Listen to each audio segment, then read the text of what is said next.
We are less than 2 weeks away from the NFL draft. The Buffalo Bills have 10 draft picks. We're going to discuss another two of the top needs and prospects for the Buffalo Bills in this year's draft. Let's go. Hi, I'm Bills defensive end Greg Rousseau, and you're listening to Nate and the Fellas on Circling the Wagons podcast. Nobody circles the wagons like the Buffalo Bills. Go Bills! Where else would you rather be than right here, right now? Hey, hey, let's go Buffalo! Hey, hey, let's go Buffalo! The Bills make me wanna shout. Hey, Bills Mafia. What's going on? Welcome to another episode of Circling the Wagons, a Buffalo fan base podcast. I am your host, Nate. Guys, thank you so much for joining us. We have a tremendous episode for you guys. We are talking Bills' potential draft prospects at two key positions of need.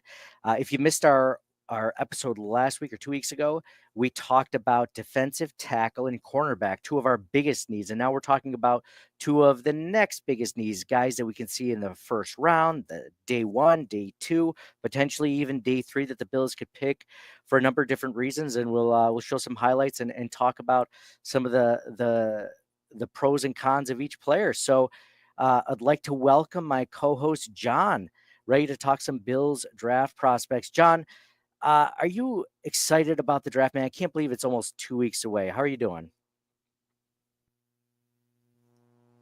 Doing great. Love the draft. Been a big fan since the Bills have been, since their drought days. Like that was like the biggest thing. It's like, oh, okay, what can they do to turn this around? And well, it doesn't seem as significant these days because they're always in it. But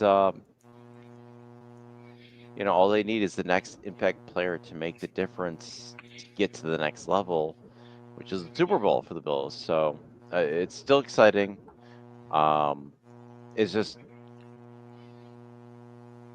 they're picking in the 30s instead of the teens. So it's a different aspect of it, but no, it's better. It's better to be always contending than always trying to squeak your way in the playoffs. So it's good. It's a good place to be, for sure. Remember when it would be like top 15, like they'd be like picking number 11. So you really only needed to pay attention to, 10 guys, right? Like it was crazy. And that was at all positions of need and now we're talking, we've already talked defensive tackle. We've already talked cornerback. We're going to go over wide receiver and defensive end tonight. And it's like, we could talk about 12 or 15 prospects altogether with these four positions, and none of them, might be drafted by the Bills in the first round or even in day two. It's crazy. Like before you could count on like, yeah, we're probably going to definitely get one of these guys. Now you have no idea. Somebody might drop that should be a top 10, top 15 talent, or, the Bills might trade back or pick up some more picks. There's so many different options, but yeah, a much better place to be for sure as a Bills fan, because now we're kind of narrowing it down. Like we're already over the hump. Now we just need that extra, player or two to get us over the hump of, instead of being relevant, now to win the Super Bowl, right? So very interesting. 24/7 Buff Pandemonium just wrote in. Our guys over there said, "Do the Bills trade up this year?" Which I think is a very interesting question. And we gave some prospects last week who the Bills could potentially trade up for, if we'd like. John, if you were to take a wild guess, the Bills are picking number 30 in the first round. Looking at the prospects that we have so far, the ones we've talked about, the ones we've done research on, do you think it's more likely that the Bills stay put, trade up, or trade back in general? Because, I could see each scenario, but I feel like if they trade up, it won't be that far from number 30, because I don't think Bean wants to give up a whole lot. You know what I mean? Yeah, I think from the first round perspective, I don't see them moving out of that spot. They have 2 second round picks later in the round. Maybe they move up in the second. that could be a possibility. To get a guy that they want that has fallen. But I think in the first, I don't think it's likely.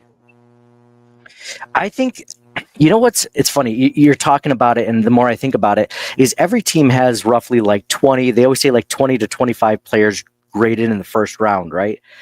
And if there was like the 20th player out of 20 and they were available at 22 or 25, I could see Brandon Beane giving up one of those second round picks or maybe a fourth round pick to move up a few spots. Not that many.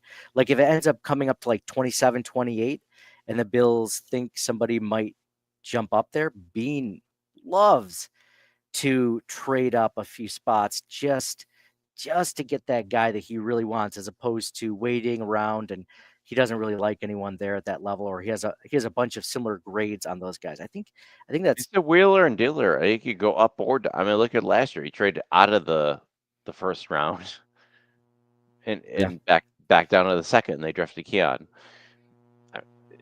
They could go either way, or just stay put. Either way. Yeah. Yeah, Buff Pandemonium just brought up a great point. They say we move up in the second. I like that idea. I like that idea too, John. I mean, you wouldn't have to give up too much. I'm not even saying you'd have to give up the other second. Like you might be able to give up a fourth to move up a few spots and with either of those picks. Exactly. Because they don't have a third round pick. So yeah, move up a fourth or a fifth, depending on how far you have to move up. For sure. So it's going to be interesting, man. There's going to be, we've been talking, about what we might do next episode. I think we should do like a wish list of like guys that could be available. We hope might probably will never be available. And then, the tier of guys we think could be there, maybe, and then go from there. The guys that we think will be there. And is it worth the 30th overall pick? Is it worth trading down for guys with that kind of talent, or, trading back? So yeah. All right, John, let's get into it. So last week we started our discussion on the Bills' biggest needs. We started with the Bills' biggest needs. If you are not familiar, if you didn't hear the last episode, we've been working on our biggest board of Bills' needs since, maybe even before the season ended, to be honest, because it's always good to kind of say, hey, you're really good at this, John. If the draft were to start today, what position would the Bills draft, right? Like you'll do that in November. And I'm like, I haven't even thought about that, but it gets me thinking. And then as the season goes on, we start thinking about it more and more. And then the playoffs come and the Bills potentially lose in the postseason. And you're like, why did they lose? What position could they have had more talent at that would have got them over the hump besides coaching or something like that? Something you can't control, right? So we came up with number one being cornerback, which we touched on last time. Defensive tackle, number two, we touched on last time. Number three, which we're going to talk about in this episode, it's defensive end, edge rusher.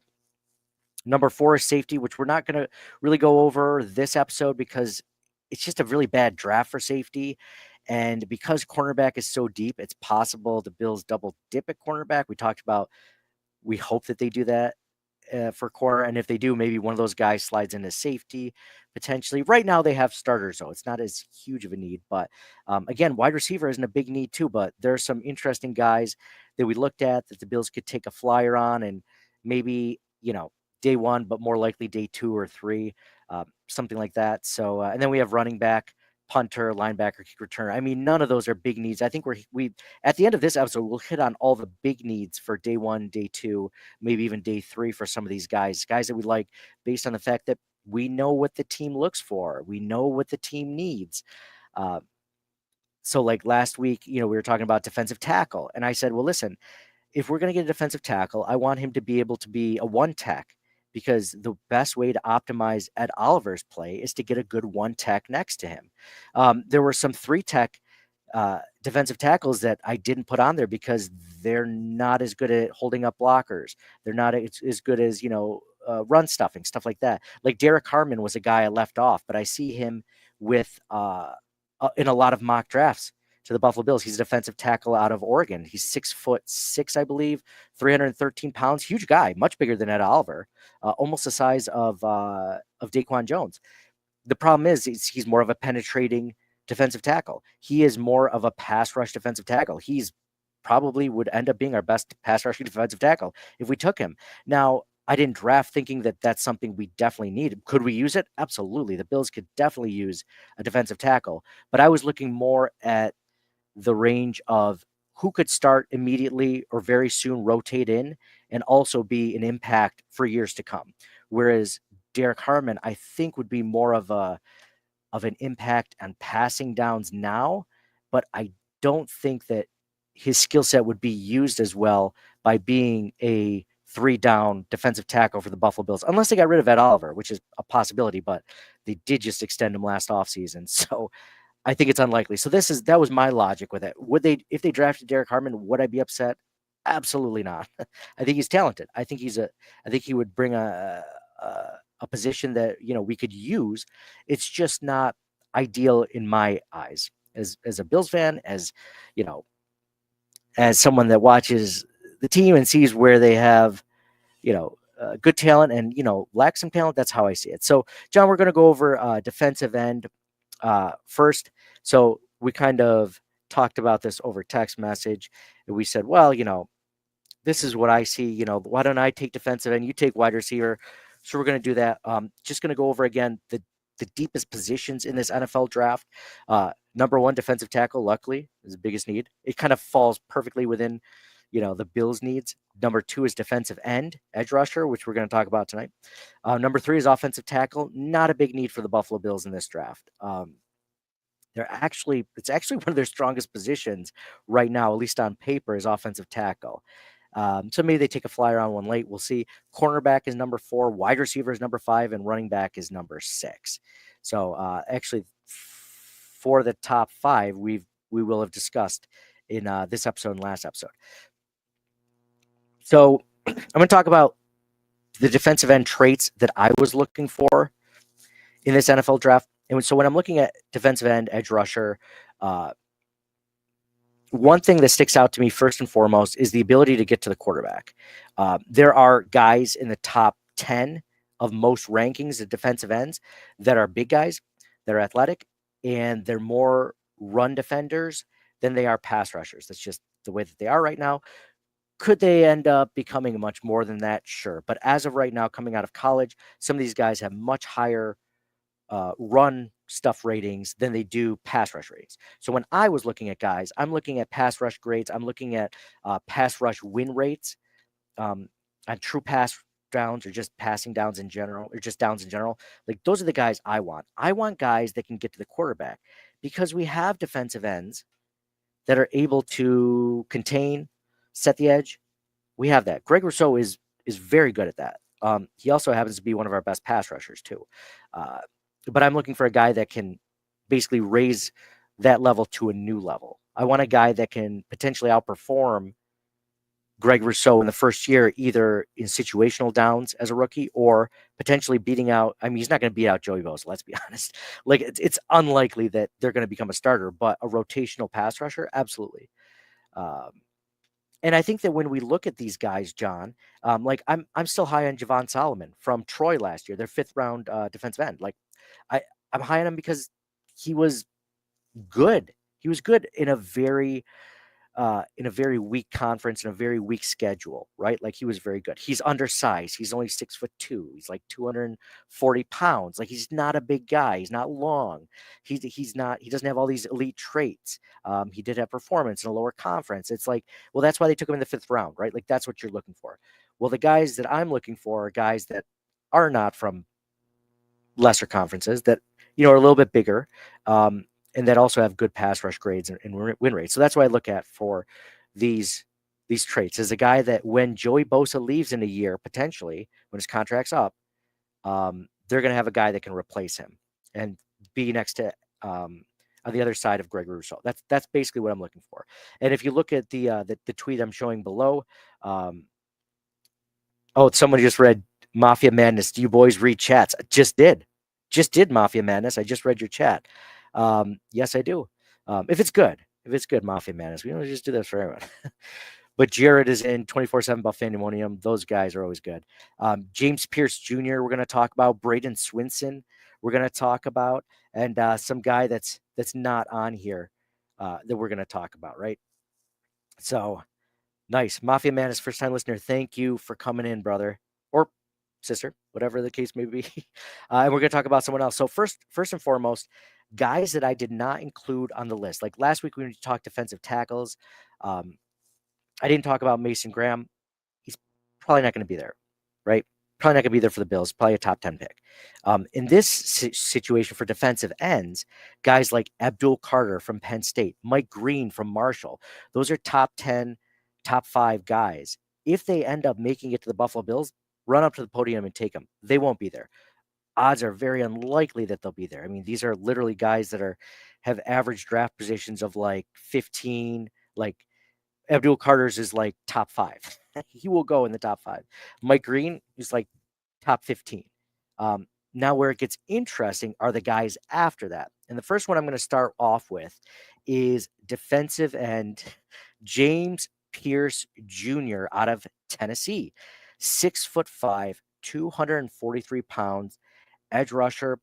He's only 21 years old. I'm bringing up age now. I didn't do that last week, but I'm bringing up age because a lot of these guys that are in the first round are at that perfect age range of 20, 21, 22. Think of that age range. Whereas guys that are 24, 25 kind of get pushed into day 2, day 3, even if they're really good prospects, just because, you're talking about guys that are 24, 25. They're going to be almost 30 by the time they get to their second contract. Like that's a Matt Milano issue that we're having right now. Love Matt Milano, but he was an older prospect coming out, and that's what we're seeing now. So he 21 RAS score, John, of a 9.40 RAS score. So just to put that in perspective, John, what do you think Greg Rousseau was? If you had to guess, out of 10. Just to put things in perspective, right? I have no idea. I like Pierce a lot, but I don't remember how much I liked Rousseau coming out. I know Rousseau was like a raw prospect, right? Oh yeah.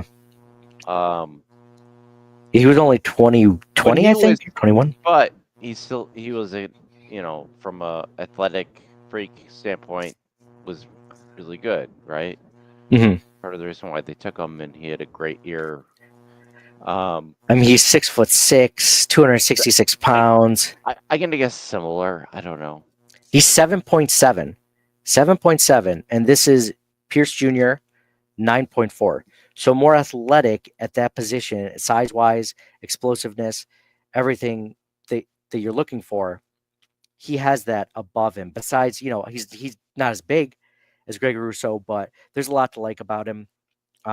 Solomon, I think, was Javon Solomon, I believe, was in a 8. Now I'm going to have to check it up. I was just looking at this today. Javon Solomon. Oh, there's too many Solomon Thomases and stuff like that. Javon Solomon is... Okay, we don't have it. That's cool. All good. Oh, no, 7.29. So, you're talking about a guy already athletic. So what's interesting is, by the way, Mafia Madness brought this up. He's like, I really like James Pierce Jr., but I think the earliest we should take a defensive end should be at 62 with our second round pick. And I don't disagree with that at all, Mafia Madness. By the way, I don't think the Bills should necessarily take a defensive end or edge rusher at number 30 unless a guy like this becomes available. A guy that could potentially be a starter from day 1, or a guy that can easily slide in as a starter if Joey Bosa gets injured, if Gregory Rousseau gets injured, right? This is a guy that I would want. I don't think the Bills necessarily will draft that one. And that's another thing. When I was looking at defensive ends earlier, John, there's a lot of guys that project more as 3-4 outside linebackers, right? Rush linebackers. I didn't include any of those guys because I think that's too much of a switch in position in the first round and potentially the second round, which is where, we're looking at most of these picks. Unless the Bills somehow get back into the third round, maybe, but still unlikely at that level. And right now he's a projected top 30 pick. We're looking at his pass rush grades now right before highlights. Huge pass rush grade. An elite pass rush win rate at 23%. If you look at, not only that, is he an excellent athletically gifted, long, 6'5", 243 pounds, excellent pass rush grades, excellent run defense grades. He is elite in a lot of different areas, right? So there's a lot to like about him. I don't think the Bills necessarily will take an edge defender with their first overall pick or their first round pick. But I mean, if they did, because some of the corners aren't available, some of the defensive tackles aren't available, I wouldn't be that upset. I think this is a guy that they could use in the first season, in his rookie season. At least there was a rotational guy. So here, I'm going to start. I'm going to share some of the highlights right now. So if you guys are watching this on streaming YouTube, you're going to see some of the really cool highlights of James Pierce Jr.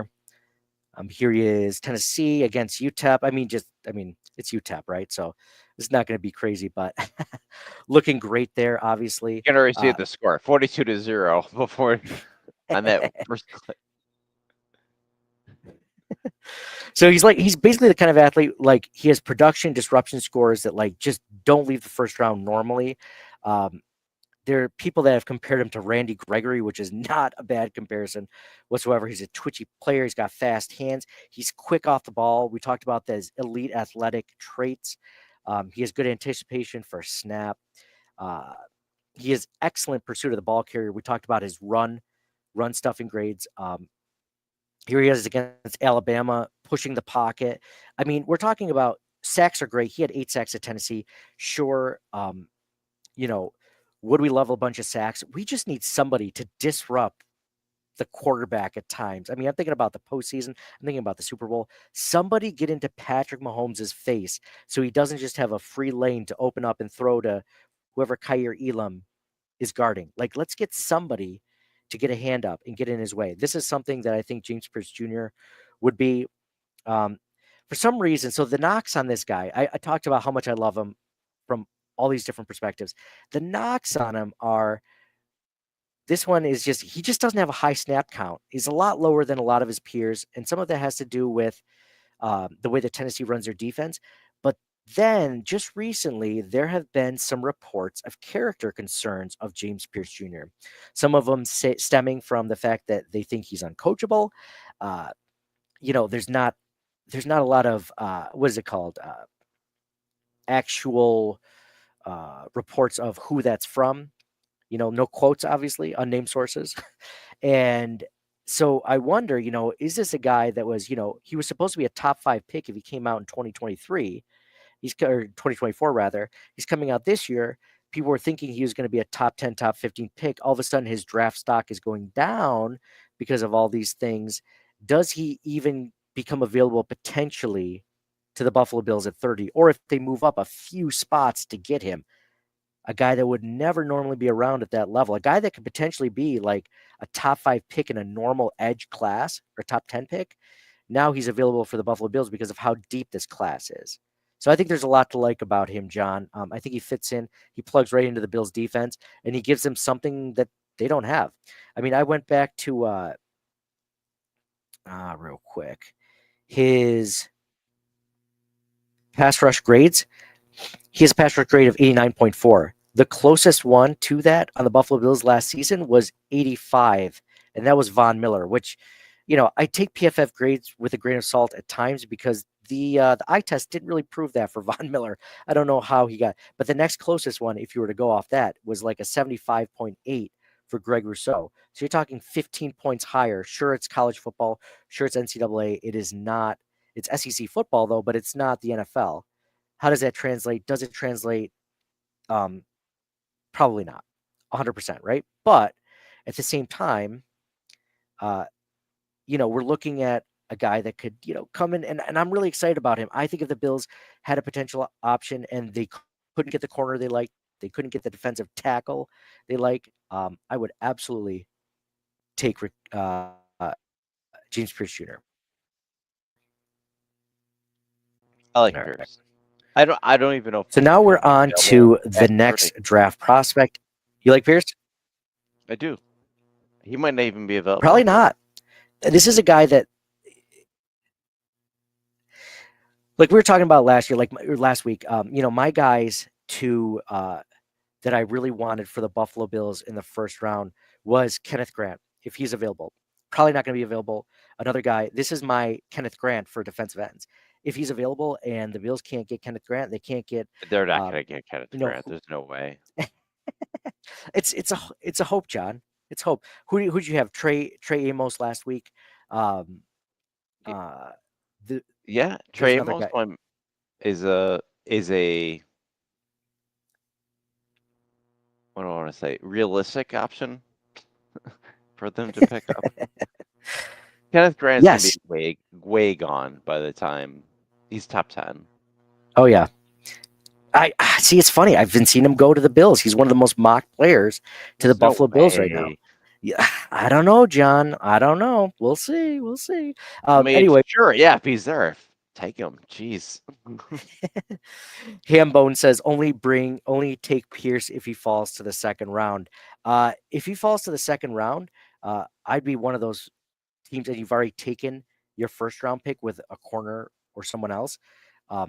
I would be trading both second round picks to get up there to take Pierce for sure. I think that would be absolutely worth it. Imagine getting a cornerback one potentially, or at least a starting corner outside of Christian Benford, and then getting your potential long term edge defender. I mean, sign me up, dude. Get your double dip a defensive tackle in the fourth round or whatever, and then go from there. Take a few of them because you're set, I think, at those positions.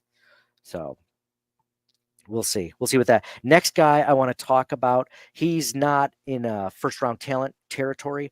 We're talking more in the line of bottom of the second round, mid to bottom of the second round. And that is JT Tuamalo from Ohio State. He is 6'5", 269 pounds. Again, usually those kinds of traits that the Bills like with their first day one, day two picks. He's only 21 years old and an RAS score of 9.33. So again, huge up there, hugely athletic guy right now. You're talking about a guy that had 15 sacks in 2024, 14 quarterback hits. I mean, now I'm showing you the pass rush grades, really good pass rush grade, better run defense grade. His true pass rush grade is much higher, almost at the elite level. And then his pass rush win rate in general is well above average. So you're looking at a guy that could potentially step in and be a guy that can, shadow in and maybe rotate in his first season, but a guy that has strength, size, weight. Remember when the Bills drafted? I'm going to share the highlights with all y'all that are watching right now for JT. There we go. You think about guys like AJ Epinesa, the Bills drafted in the second round just a few years ago. He was 6'5". He was more in the 280 range. The Bills and then they made him slim down. The Bills like guys that are already in this range. They slimmed him down. I want to say AJ to like 260, 265. I mean, JT's already there. He's at 269. Maybe they make him lose a few pounds, maybe not. But again, you're talking with a guy that has a huge motor, strong motor, powerful first step. His great consistent hand placement, good leverage. He has no fear when it comes to linemen pulling down against him. Some of the issues that he has is he struggles against tackles with long arms. Some of his anticipation when it comes to some of these plays, whether it's in the run or pass or play action, like it's a little bit slow on some of the anticipation. But I mean, he's a day two prospect. I don't think this is a guy that, I mean, he could make AJ Epinesa basically, trade bait if he comes in soon. So, John Roberts just mentioned this is AJ's last season under contract. Yeah, great guy that could easily and in my opinion has more upside than AJ ever did. So you gotta love that. You gotta love a guy that played for a huge team, huge conference. I mean, we talked about Tennessee earlier in the SEC. Now we're talking about Ohio State. Guys that I like. When you're looking at guys that are day two, day three, they don't have all the pass rush moves and all the arsenals. This is more of a power guy. So I think that he has the ability to do a lot more than that. And I think with good coaching, he will get there. So I like this guy, John. He is my number 2 guy right now. I think that the guys that the Bills should consider and might consider on day 2. So that's GT. I like it. I think it would be a great option for a second round pick. Yeah, I think that's what I'm looking at for GT. I think he's more of a second round pick and more of like a, hey, can we trade back into the 3rd round and get him? I'd be stoked if we could somehow do that. So, guys are talking in the thread. I'm no way I'm trading both 2nd round draft picks, leaving myself with no 2nd or 3rd round picks. Wouldn't be a smart move. I'm letting too much talent go off the board at positions of need. I meant trading both 2nd round picks to move up to another 2nd round pick. I didn't mean getting rid of both of them. That was my thought on that.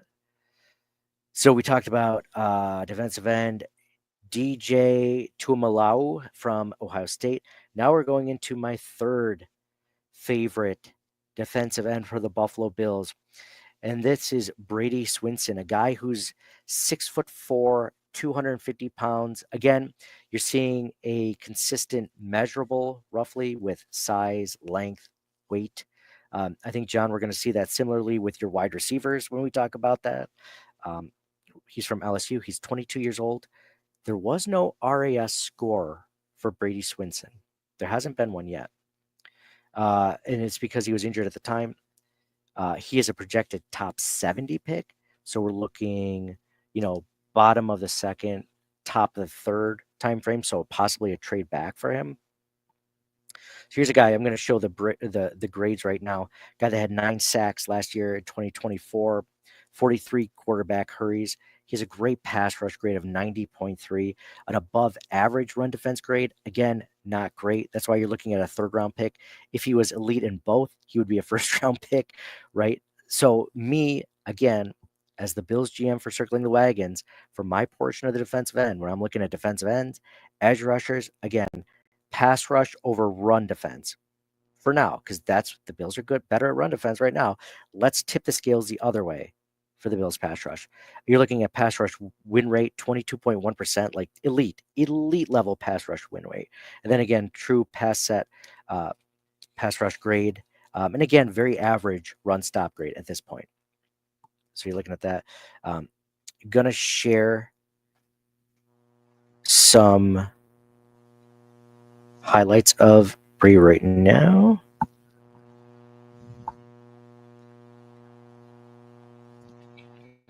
Here.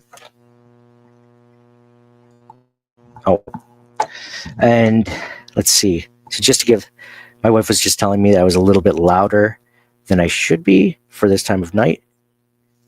A little bit louder now. I was looking for that mask. So my wife, I had this, this mask. If you guys have not seen the episode the last few months, it is a Nacho Libre mask.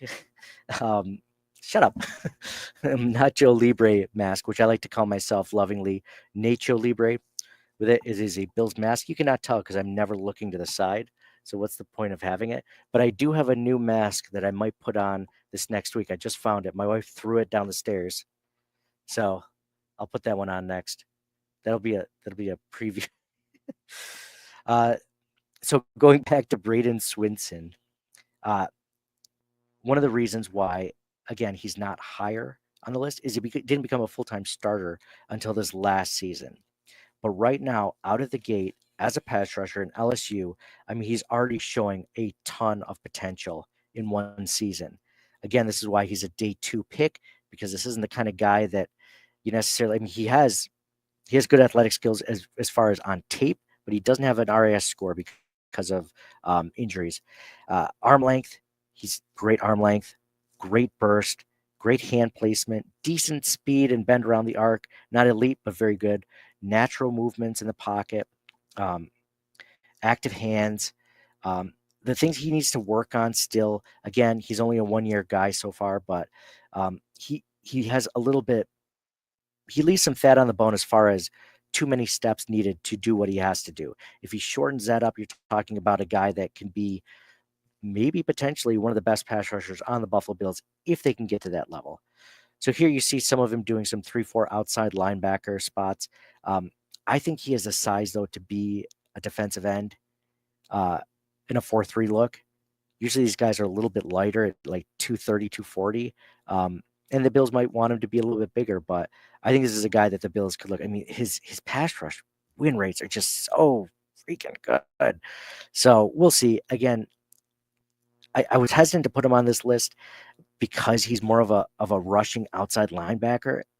But a day 2, possibly early day 3 pick, I'd be willing to take a chance on a guy with all these other elite pass rush skills. So thoughts on my last guy, John, Braden Swinson out of LSU. Interesting pick. I had a bunch of guys in the mix in there. I kind of had him pegged in the 3rd round somewhere, but you never know how these things work out. But no, I don't think the Bills would trade up for him at all. I don't think the Bills, but I think he's another Javon Solomon. If he falls to them, the Bills have to look at that and be like, I don't know if we can pass up on this guy. I mean, this guy might end up going in the 2nd round to a 3-4 team. You never know. They could fall to the 4th. Who knows? Yeah. John Roberts says, has an interesting comment. Do you think they will double dip at defensive end with Hoyt being out the first 6 weeks? I don't think so. I don't think defensive end is one of those positions they double dip at this year. I think they draft one. I think they draft one on. John, if you had to guess where you think the Bills would draft one right now, I think the only reason that they double dip is if they did like 1 5th and 1 6th or something like that, But I don't think this is a position they double dip at. Do you? I mean, they do have 10 picks, so that's entirely possible. I mean, their starters are set with Rousseau and Bosa, and Epidesa has tons of starting experience. And then we've mentioned Solomon. So even with Hoyt out for 6 weeks, they're probably fine. But I mean, double dipping, I mean, you could get they could do draft one at any time and then one in the 7th, or do they have a 7th round pick? I don't know, 6th or 7th round pick. They have 10 picks, so they have 10 picks. Yeah. They could easily double dip at any of these positions that we're not expecting. That could be one of them. I don't know. I would like to see them double dip at corner, and definitely corner, I think. I don't know if I'm scarred from the Kyrie Elam experience. I'm like, they should have 2 corners just in case. So it's weird because I would think cornerback, I think, is my number 1 pick to double dip at right now. And I think that defensive tackle is close. I agree. Daquan Jones is older. I can't see Daquan leaving, though. So if you're talking about their defensive tackles that they have on the roster right now, you're talking Ogunjobi, who's out for 6 weeks. Right. Daquan and Ed Oliver. So there's 2 that'll be available. Dwayne Carter is a young guy. Dwayne Carter, yes, exactly. So that's 3. So they usually keep about 10 defensive linemen or so. I don't even see them double dipping at defensive tackle necessarily. If they get one on day 1, definitely not. I don't think they spend more draft capital at that. Corner is the best one so far. Yeah. Maybe if it's not as specific, instead of saying corner or defensive tackle, saying they double dip at defensive back and defensive line. That's a sure thing, right? They definitely do that. Defensive back and defensive line. I mean, corner, they could definitely do it because we mentioned the ability to move from cornerback to safety much easier than safety to cornerback. So cornerback to safety, 2 cornerbacks seems almost like a lock. And they could use more safety help. So John Robert mentioned they may trade up for a 3rd round pick, or they may trade out of one of the 2nd round picks to get a 3rd round pick. I mean, all those things are on the table. I mean, the Bills don't have enough roster spots that I think that they can keep all 10 picks. I think they're going to end up having to either move some into 2026 or trade up in some way, shape, or form to move that number from 10 to like 7 or 8. You know what I mean? And they do like picking up future picks. So that's definitely a possibility. So, John, we talked enough about defensive end. We talked about James Pierce Jr., JT Tumalau, and then we talked about Brady Swinson from LSU. Let's talk about wide receiver for you. So, I mean, I have my own idea for wide receiver traits. What receiver traits were you looking for when picking out the Bills' wide receiver draft prospects? So one of the biggest traits for me was a speedster down the field. And unfortunately, the 3 guys that I picked have none of those abilities. But they have other abilities. So this draft isn't great for receiver. They do have a couple of guys that are fast, but this draft has more bigger guys, more possession type receivers that can make contested catches, which is another trait that the Bills kind of need. I know they just drafted Cam Coleman last year, but for my money, I'm picking those types of guys in this draft because that's what this draft is better at, I think. Boundary wide receivers, right? Yeah. Maybe not the speed, but more possession guys like Keon Coleman. If you think about it, the Bills lost 2 of their best boundary receivers in Amari Cooper and Matt Collins, and the only one that they have replaced really is with Joshua Palmer. So they absolutely have another. I mean, Khalil Shakir is for all intents and purposes their slot receiver, right? And then when he isn't, it's Curtis Samuel. So they have their slot receiver down. It's a matter of getting a boundary receiver, right? So those are the kind of guys that you were looking for. Sounds like, right? Yeah. Okay. So that makes sense. Like you said, if you can't get a speed guy, this draft is deep, but maybe not deep in the ways that we were hoping for. But then again, some of these guys you're talking about that you will be talking about have speed. They're just not 10 times better than what the Bills have. They as good as anyone on the Bills, but maybe not better, right? Yeah, and I was kind of targeting guys in like maybe the second round for the guys I was going to talk about. I definitely don't want them to draft another first round guy that can catch the ball like they did with Kincaid and Keon the last 2 years. I do think they should do defense. So I kind of focused more on maybe one of their 2 second round picks or something like that. Yeah, I'm glad you did that because I think it's unlikely they go day 1 wide receiver. So the earliest you're thinking is like second round pick, maybe one of their second round picks. They consider it if they fall to them. I don't think they see it as big of a need, but I mean, you can never have too many weapons for Josh Allen for sure. Mm-hmm. So who's this first guy you're talking about? Okay, you don't want to say the name first? It's up to me. Okay. Oh, did you want me to try? Elik Ayomanor. Ayomanor, right? That's right. Sure. That's right. I think that's right. Ayomanor. Yeah. Big guy out of Stanford. He's got good size. He's a good route runner. Physical, makes contested catches. He's not a burner, but he's good. He's got good speed for his size. One of the negatives might be maybe some drop balls. But he's definitely a possessional receiver, and I think he could be one of those outside guys that would work out well. Mm-hmm. He's not he doesn't have crazy PFF grades. I mean, he's really good versus man coverage. He's got a good receiving grade. He's like averaging yards per route run, but then again, that kind of has to do with the offense. I don't think that's necessarily on him. Doesn't have a great drop percentage rate, but when you look at the RAS score I showed earlier, 9.71. 9.71. That's crazy. That's crazy athletic.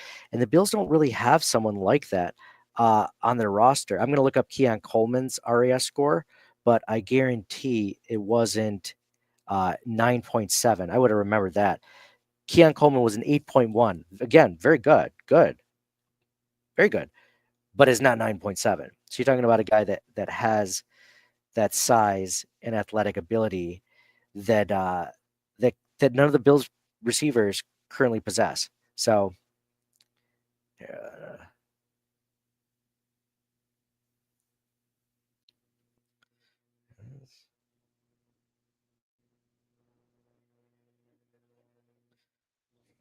so now we're looking at some highlights of Alec. So, John, I like this. I like this pick. You're talking about a guy who had 831 yards, 63 receptions on 109 targets, 6 touchdowns in 2024. Very similar production in 2023. John, I get this feeling that you have a high floor with this guy, and then with his athletic attributes, you have somewhat of a high ceiling as well. Is that kind of like what you saw when you were looking at him? Yeah, exactly. I think. Yeah, exactly. Like if he fell to them for one of their second round picks, like I think it would be a great value for what he can do. I think he's a great Mac Hollins replacement. Like this guy doesn't have like great separation rates in single coverage, but you're looking at a guy that's. I mean, I think he could be a Mac Hollins plus immediately, and then from there we'll see.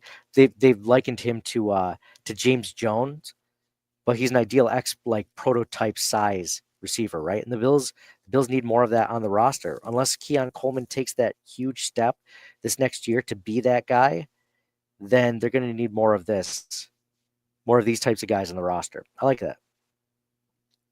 He is one of the things I saw in his scouting report was that, and they won't show highlights of this that we're watching, but he has a frame and willingness that help him effectively block through the whistle, which I thought was really cool because that is something the Bills love in their wide receivers, isn't it? That's one of the things that I think we're going to miss the most about Mac Hollins is his ability to block, right? So, I mean, this is a guy I could see potentially a day 2 pick on, early day 2, second round, but maybe they trade back into the third round, early third, or whatever. But if he's available and those defensive prospects aren't available that we mentioned earlier, I'd be perfectly fine with getting a guy like Alec Ayomaner. Yeah, great football intelligence. Yeah, he's just not shifty. He's just not a super shifty guy. John, if you had a guy that was 9.7 RAS score, 6'2", 210 pounds, super athletic, and he had amazing separation, like the guy would be a top 10 pick, right? Like, he's got good hands. We're seeing him with a one-handed catch in Syracuse. A lot to like. All right. So that was cool looking at Alec out of Stanford. Let's go back to the wide receivers. John, who's our next wide receiver we're looking at? Jaden Higgins, Iowa State. Let's go, even bigger, 6'4". There's a trend, John. I'm noticing a trend. He's also got the the trend. yak. Yep. Yards after the catch, big body, red zone, and contested catch threat. Again, not a burner like one of the traits we've been looking for, but good hands. He can be hard to cover down the sideline. He's got that mismatched size. There might be he might have to work on some separation issues maybe at the next level, but great prospect, right? This is a guy, it's funny, you were looking at the ratings. He's actually rated higher in a lot of different areas than Alec that we just went over. Jaden Higgins had, you're talking about production. He had 1,185 yards receiving, 129 targets, 87 receptions, 9 touchdowns last season. Just the grades that I'm showing right here on the screen, 90.5 receiving grade, which is like very like upper echelon, 2.66 yards per route run, really low drop rate percentage, good contested catch rate, and great grades versus man coverage. There's a lot to like. It's funny, he's a top 50 pick. He's just a little bit higher than Alec. And I know you didn't give me these names necessarily in order of where you thought they would go or whatever, but Jaden Higgins is a guy. Oops. give a preview of what we're going to show. But whoops, for those watching. But I'm going to share some of the highlights with Jaden while we're talking a little bit more on this. Again, 22 years old, elite RAS score of like 9.63. Again, a lot of these guys we're looking at 21, 22 years old. He's a reliable possession receiver, run a diverse route tree, which is great to have. He's just not super athletic. The people don't think he'll be athletic in the NFL as far as his separation. But great hands, man. I feel like I know you didn't give ratings over this guy. I'd probably take him over Alec at this point, just based on what I've seen and what I've scouted on him. I think this is another perfect opportunity to replace the Amari Cooper, Matt Collins role with a guy that can start opposite of Keon Coleman, or start in place of him at times, depending on how far they are in their development. I mean, there's potential, John, that one of these 2 or 3 guys that we're going to talk about could be Keon Coleman out in training camp, and take that Z position, or I'm sorry, the X receiver role. Not likely, just because they tend to side with the people that have more experience, even if the talent is greater with the newer guy. But this is good. I like him.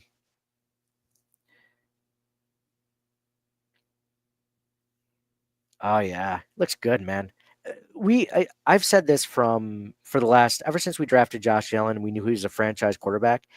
Every single season, draft one wide receiver and one offensive lineman every season.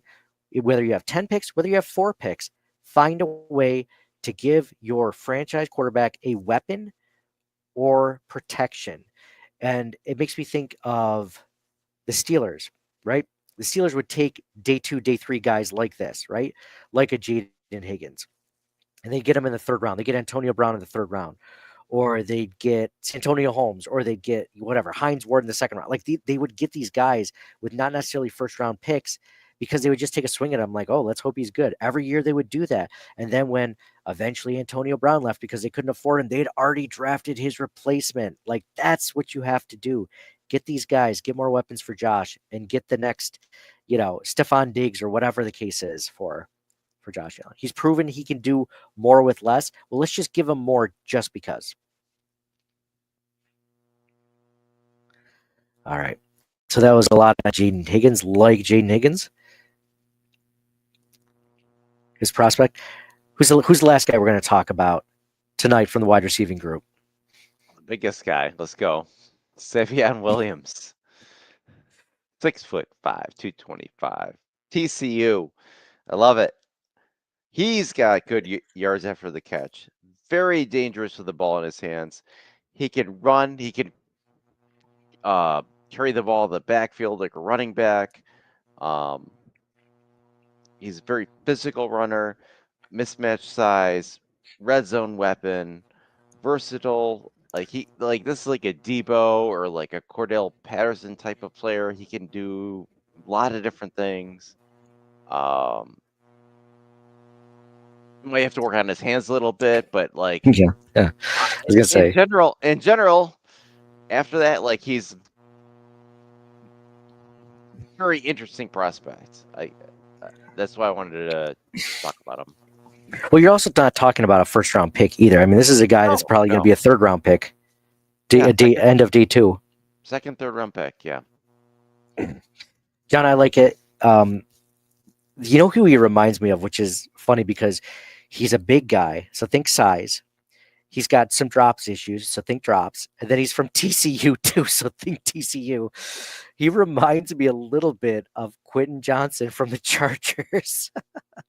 And I remember when the Bills were looking at receivers, and Quentin Johnson, he's one of those guys that was available, or the Bills were thinking, when Jackson Smith and Jigba wasn't going to be available, guys like Jordan Addison might not be available, like guys like that. And you're looking at the next tier, and I'm like, I don't want Quentin Johnson, because one of his biggest knocks was that he dropped the ball. And what does he do in the NFL? Like, consistently is drop the ball from Justin Herbert.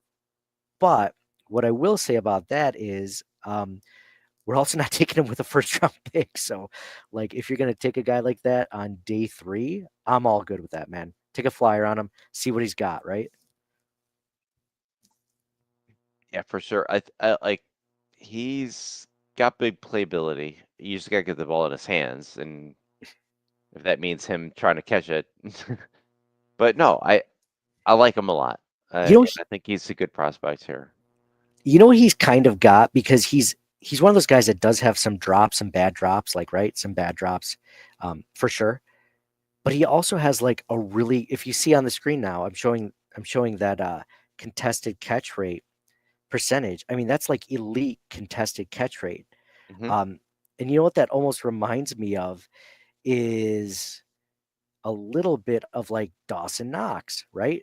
Like, you're talking about Dawson Knox, a guy that would like drop it if it hits him right in the hands. And then when it's like right in the air on his back foot with two defenders, draped over him, Dawson Knox is going to catch it every single time, right? He's like, that was a good catch. We're watching him right now. That was a good catch. That was behind him. Wasn't a great pass. And Knox is one of those players that improved a lot. Like after his Another first great 2 or 3 catch. years in the Back corner league. of the end zone. Let's Yep. give Josh a 6'5", 228-pound wide receiver to throw to on the X.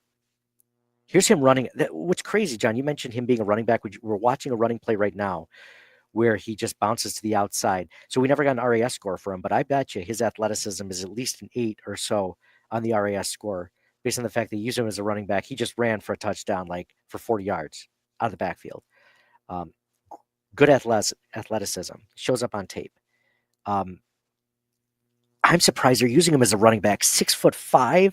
When you're talking about Deebo Samuel, I think he's like 6'2", like 210 or something like that. This guy's 6'5", 225. That's crazy.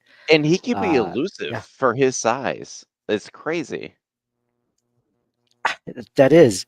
So, like, with a guy like this, so example, Xavier Worthy had knocks on him for drops coming into the NFL.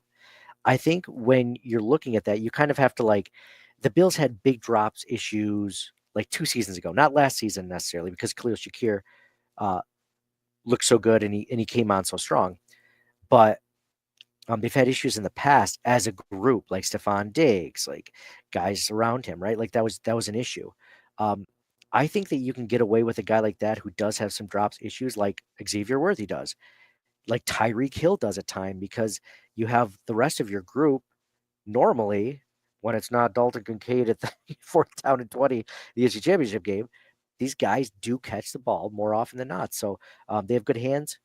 Would you take a flyer on him in the 3rd round, John? I know the Bills don't have a 3rd round pick, but if they traded back.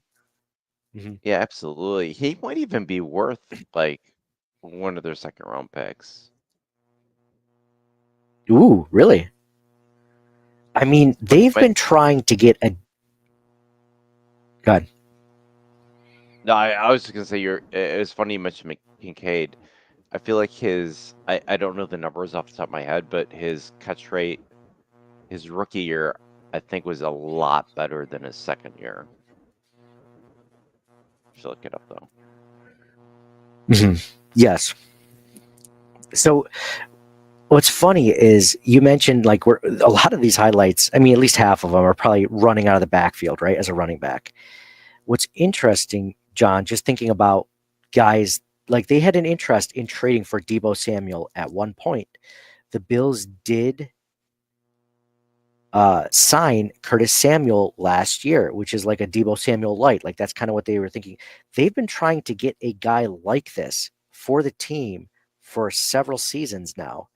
So that makes me think even more that if the opportunity was available, if the cost was right, they would take a guy like this. Maybe it's not specifically Savon Williams, but like this type, like that you picked out, I think is very possible, for them to look. They've been looking for a guy like this. It just hasn't worked out necessarily. And maybe Curtis Samuel takes that next step. Maybe he gets over that turf toe injury, or maybe he gels. I don't know. Or maybe they get this guy and they end up cutting him post June 1st. I have no idea. But I like that that pick a lot. We're seeing a lot of like speed. I mean, his game speed is pretty good. Again, probably an 8 or 9 on the RAS if I had to take a guess at it, a stab at it. I mean, he's definitely got it for the size. The explosiveness and speed, I think, would be next to that. So I like it, John. John, if you had to, while we finish up watching these highlights, if you had to take a wide receiver in the second round with one of your second round picks, let's say your second of the second round picks, what would your ideal draft have to be with those first 2 picks to be able to justify taking a wide receiver with a second round pick? I mean, if they took one of the corners we discussed before, like a Trey Amos, or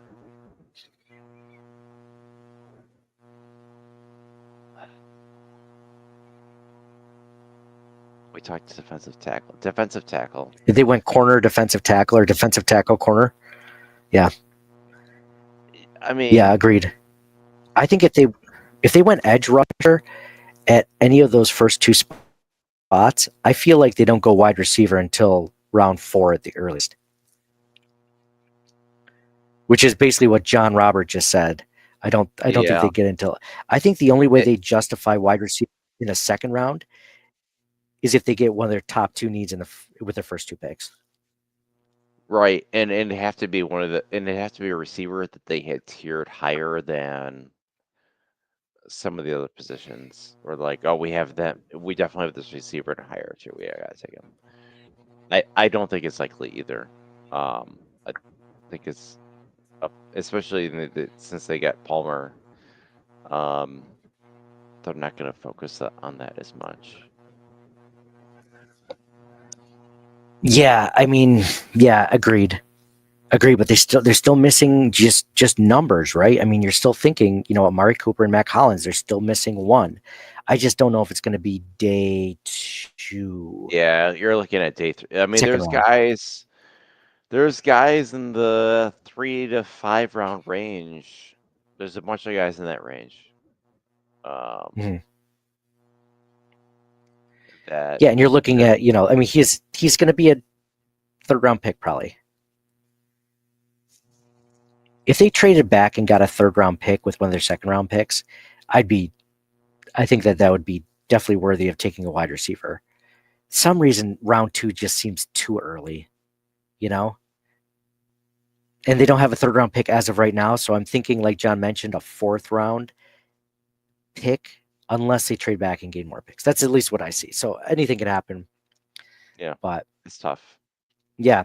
So I think next week, John, what we're going to talk about is some ideal draft scenarios. Like we talked about double dipping just now, positions to take. It's not the chip. Don't double dip the chip. John, you ever double dip a chip? No, never. Can't do that. Have you? Never. Well, if it's my own bowl, my own personal bowl. If it's your own personal bowl, you'll quadruple chip, quadruple dip. I don't care. It's all going to the same spot anyway. Mm-hmm. You know what's funny is I saw that episode when I was like 8 or 9 years old, and I never forgot it because I think honestly, as an 8 or 9 year old going to parties, you go to relative parties or, party at your parents' friends' houses or whatever. I guaranteed I double dipped at least once as a kid, at least once. For sure. Without even thinking about it. Oh yeah.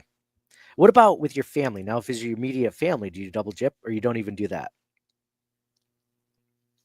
I think I don't, just out of habit. Or Yeah, me too. Me too. Growing up, though, I don't know how I felt about that. I think I was okay with that. I was okay infecting I didn't know see, my kids know so much more about germs than I ever knew as a kid. Like washing your hands. We didn't talk about washing your hands as a kid. I mean, we did just out of like hygiene, but it wasn't like, well, there's bacteria, and as soon as you touch something that was in, then it becomes in your food. Like I didn't. I remember going to visit one of my college friends in Manhattan, and we took the subway from Long Island to Manhattan. We got off, we go up to his parents, place, I guess, apartment or whatever you want to call it. And parents are super nice. Like, hey, how would you guys like a cookie? I'm like, oh, who doesn't want a cookie? I'm 23 years old. I would love a cookie. And she's like, well, did you wash your hands? I was like, no. I just got here. She's like, oh, well, you were just on the subway. That's dirty. And I was just like, oh, yeah, that's disgusting. I should definitely wash my hands. I was touching, there were so many different people or things touching those handrails. I should not be the one to eat I should, because everything, it's so funny. Just a different, my kids know so much more about that than I ever did growing up. So cool. Cool, man. Hey, can I share one of my favorite prospects? Last week I talked about uh, defensive tackle Desmond Watson for Florida. He was 6'5", 464 pounds, like unreal. Probably going to go undrafted. That big, huge dude from Florida, like smashing ball carriers on the ground. Just like, hey, isn't this an interesting guy? Can I show you another interesting guy that we will never talk about, probably past this, unless the Bills somehow draft him? But this is a guy. No, you can't. This is a guy. We talked about like the 6'4", 464 pound defensive tackle. Here's an offensive lineman. He's a guard at 5'10" and 270 pounds out of North Carolina. 5'10", 270 pounds. I didn't look at his RAS score, but it's got to be below a 4 just based on him being 5'10" and under 300 pounds as a guard. But he did not allow a sack the last 2 seasons in North Carolina. Look at him handle this defensive tackle at the Senior Bowl. The guy's probably got like 50 pounds on him and like 6 inches, and he just handled him. Did that whole, what's that called? The hand drop move that Deion Dawkins likes to do. He just did it right there. If you guys are watching this on my screen, just like, dude, if I'm going to give love to the big guys, the big boys, dude, I got to give love to the short kings over here. We got to represent one way or another for this out there. So it's fun to find these prospects. If you guys have any that are like this, like Willie Lampton out of North Carolina, dude, send them on. I'd love to hear more about him, because we're going to start talking about, ideal draft scenarios. We're going to talk about, we're probably going to have someone on to interview, potentially like a draft expert. We want to talk about mid-round guys that we would like to see, guys that are very intriguing. I know the year before that, I can't remember, it was Javon Walker out of UCF. I think it was last year. But guys like that, guys that you like in the middle rounds, like day 3 picks, that for some reason either they only have 1 year of production, or they're from a small school, or like Willie, they're 5'10" as a guard, right? Like guys like that show that sort of potential that you like. Let us know, because I'd love to talk about them, and we're going to find our own that we've been looking at for now. And some of these guys, honestly, we've been talking about just in general, because these are guys that are like day 3 picks, some of these guys, but we like them for the Buffalo Bills. So, yeah. Willie Lampkin, sorry, it's Lampkin, not Lampton. So, yeah. It's funny, he has the 5th highest grade of all guards in Pro Football Focus.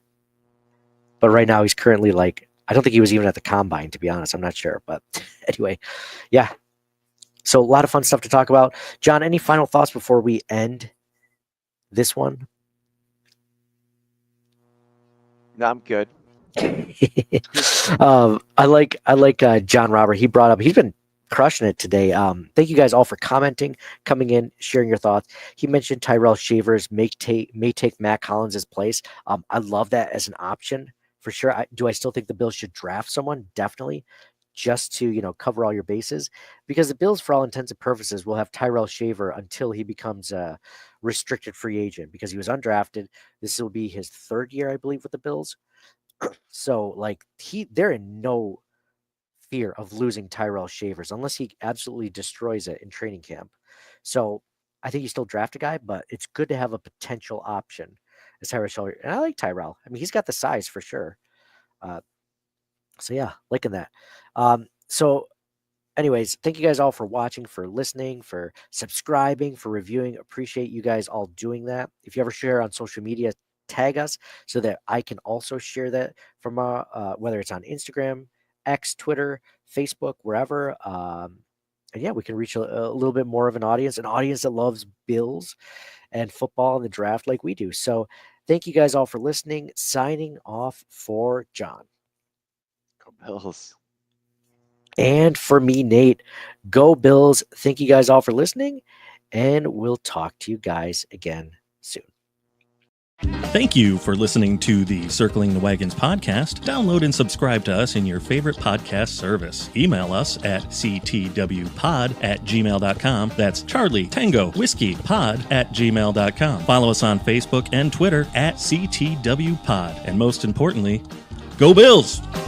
Nobody circles the wagons like the Buffalo Bills.